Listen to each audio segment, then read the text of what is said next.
पहाड़ों की ऊंचाई पर बसे एक छोटे से गांव में सुबह की ठंडी हवा वातावरण में बिखरी हुई थी। एक युवा लड़का, राहुल, जो लगभग 20 साल का था, आंखों में एक अजीब सी उलझन लिए बर्फ से ढके हुए रास्तों पर टहल रहा था। उसके गले में एक पुराना स्कार्फ लहराता था, जैसे उसकी उलझनों को छुपाने की कोशिश कर रहा हो। आसमान में बादल थे। ठंडी हवा ने उसके चेहरे पर हल्की सी लालिमा ला दी थी। राहुल के दोस्त अक्सर उससे पूछते, तुम्हारा सपना क्या है? और वो हर बार चुप हो जाता। चारों तरफ पेड़ थे, जिन पर बर्फ की सफेद चादर बिछी थी, मानो समय थम गया हो। वो एक पुराने चाय के ढाबे पर जाकर बैठ गया, जहां से दूर तक फैली घाटियां दिखती थी। ढाबे के मालिक, एक बुजुर्ग व्यक्ति, उसके पास आकर मुस्कुराए और चाय का कप उसके सामने रख दिया।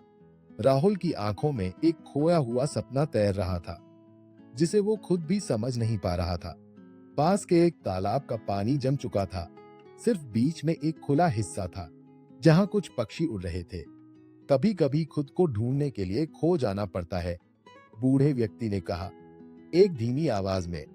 राहुल ने खुद को उस तालाब के खुले हिस्से में देखा, जैसे उसका प्रतिबिंब उससे सवाल कर रहा हो। उसे ऐसा लगा जैसे पहाड़ की बर्फ धीरे धीरे उसके मन की जमी बर्फ को पिघला रही हो। वो अपनी धड़कनों को महसूस कर सकता था, जैसे कोई अनसुना संगीत उसके भीतर बज रहा हो। बूढ़े व्यक्ति ने राहुल को एक पुरानी घड़ी दी। समय खुद तुम्हें तलाश लेगा।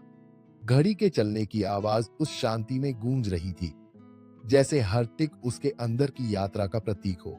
तालाब के किनारे बैठे राहुल ने महसूस किया कि उसका उद्देश्य उसे खुद तय करना होगा।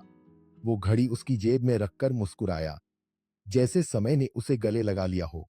एक नई उम्मीद के साथ उसने आसमान की ओर देखा। बादल अब धीरे धीरे छंट रहे थे।